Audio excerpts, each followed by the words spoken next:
राजा शिवाजी या मूवीचा टीजर आलेला आहे, जी अपकमिंग मूवी आहे, 1 मेला रिलीज होणार आहे आणि त्याचा टीजर आलेला आहे. तर ज्या प्रकारे टीजरविषयी बोलायचं ना, तर टीजरमध्ये ना भरपूर असे निगेटिव्ह पॉईंट पण आहेत आणि पॉझिटिव्ह पॉईंट पण आहेत. बट सगळ्यात अगोदर आपण पाहिलं ना, ज्या प्रकारे मला जे सगळ्यात जास्त आवडलं ना, अजय अतुलचं गाणं. म्हणजे छावामध्ये जे अजय अतुलचं गाणं नव्हतं ना, हे फक्त एक निगेटिव्ह पॉईंट होता. तो पॉईंट ह्या मूव्हीमध्ये नाही. अजय अतुलचं गाणं आणि टीजरमध्ये पण ज्या प्रकारे बॅकग्राऊंड सॉन्ग आहे, BGM आहे ना, खूप मस्त आहे, खूप अप्रतिम आहे आणि मला तरी खूप जास्त आवडतं अजय अतुलचं सॉन्ग आणि त्यांनी खूप चांगल्या प्रकारे चूज केलेलं आहे असं आपण म्हणू शकतो. तर सगळ्यात महत्त्वाचं आणि इम्पॉर्टंट कास्टिंग असते. संगीतच्या नंतर कास्टिंग असते. प्रत्येक मूव्हीचा सोल हा संगीत असतं आणि संगीत जर तुमचं तगडं असेल ना, मूव्ही सुपर होतेच. आणि सेकंड नंबर कास्टिंगमध्ये ना भरपूर असे चांगले ॲक्टर्स पण आहेत असं म्हणू शकतो. बट असे काही ॲक्टर्स आहेत ना, त्यांचं जे ओपिनियन आहे ते किंवा त्यांचे जे विचार आहेत ना, त्यांच्याशी लोकं पर्सनली कनेक्ट होत नाहीत. पण त्यांना घेणं हे चुकीचा डिसिजन असू शकतो. बट अगेन त्यांच्या ॲक्टिंगवरती लोकं त्यांना जज करतील आणि महाराष्ट्रामध्ये तरी स्पेशली ॲक्टिंगवरून जज करतात. तुम्ही काय विचारांच्या आहात काय मॅटर करत नाही.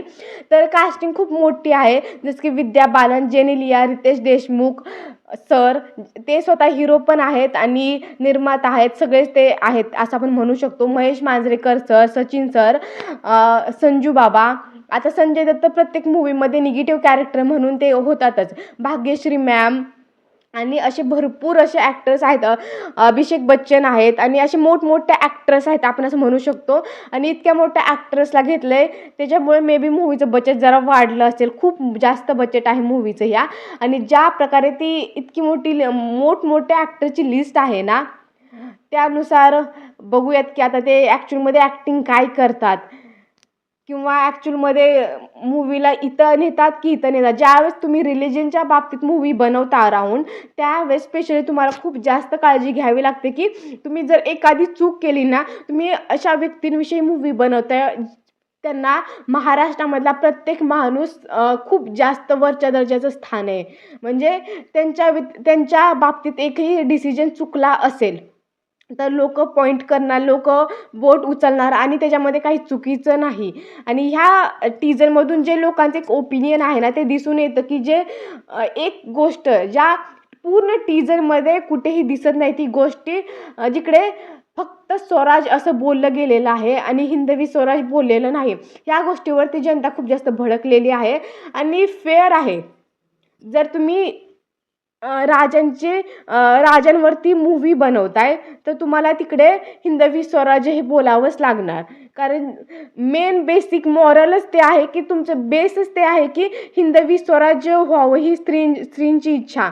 हे बेसिकच आहे. हा एक विचारच आहे आणि त्याच विचाराला तुम्ही आरडा मांडताय, तर हे चुकीचं आहे आणि जनता भडकणारच आहे. तर ह्याचा विचार करणं गरजेचं होतं. मे बी त्यांनी केला पाहिजे होता. तर ह्या गोष्टी कास्टिंग पण चांगली आहे असं म्हणू शकतो. फक्त 1-2 लोकं मला तरी आवडत नाहीत. बट अगेन त्यांचं ॲक्टिंग बघून त्यांना जज केलं पाहिजे. असं स्टार्टिंगलाच असं टीजरवरून आपण काही जज करू शकत नाही, असं मला वाटतं. तर बाकी सगळ्यात इम्पॉर्टंट VFX खूप जागी खूप चांगले आहेत. मला स्पेशली या टीजरमधून जे वॉरमध्ये ज्या गोष्टी जे दाखवलेत ना त्यांनी, ते खूप चांगले वाटत होते आणि स्पेशली रितेश तिकडे खूप चांगले दिसत होते. ज्या प्रकारचे जे वॉरचे दाखवले ना आपल्याला सीन, तिकडे रितेश खूप चांगले दिसत होते. ती आग दिसत होती. आणि त्याच्या व्यतिरिक्त आता आपण पाहूयात की निगेटिव्हमध्ये सगळ्यात महत्त्वाचं की रितेश सर आपल्या राजांच्या भूमिकेमध्ये लोकांना ते पचत नाहीत. कारण मी आताच त्यांची मस्ती 4 या भरपूर मूव्हीज त्यांनी आता केलेल्या आहेत, जिकडे त्यांचं जे कॅरेक्टर होतं ना, आय अंडरस्टँड की रियालिटी आणि रिअल लाईफ वेगवेगळे असतात, फिक्शन लाईफ वेगळी असते. बट तुम्ही जर असे एक कॅरेक्टर करताय जे फक्त कॅरेक्टर नाही, जे फक्त रिअल लाईफ नाही, तर ती आपला इतिहास आहे. पण मग त्यावेळेस लोक तुम्हाला जज करणार त्या गोष्टीवरती की तुम्ही रिअलमध्ये कसे आहात. आणि त्यामुळे लोक खूप जास्त निगेटिव्ह बोलतात की तुम्ही एकीकडे असं कॅरेक्टर करताय कॉमेडीच आणि ते मस्तीखोरचं तुम्हाला माहीत असेल आणि दुसरीकडे तुम्ही हे कॅरेक्टर करताय. मी हे गोष्ट एक्सेप्ट करते की रितेश सर खूप ब्रिलियंट ॲक्टर आहेत. मला त्यांची ॲक्टिंग खूप जास्त आवडते. रेड 2मध्ये मी किती तारीफ केली होती त्यांच्या ॲक्टिंगची.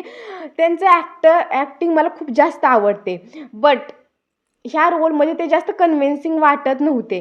जिकडे वॉरचे सिक्वल होते ना, तिकडे ते खूप जास्त असे वाटत होते की यार खूप छान आहेत. पण जसं बाकीच्या सीनमध्ये ते इतकी कन्व्हिन्सिंग वाटत नव्हते. जसं आता छावामध्ये आपण पाहिलं की विकी कौशल त्या डोळ्यामध्ये जी आग दिसत होती ना, जो एक सीन होता ना, खूप मस्त होता आणि खूप अशा ताकदीने केलेला सीन होता आणि खूप मेहनतीने केलेला सीन दिसत होता. पण इथं थोडीशी मेहनत कमी वाटते.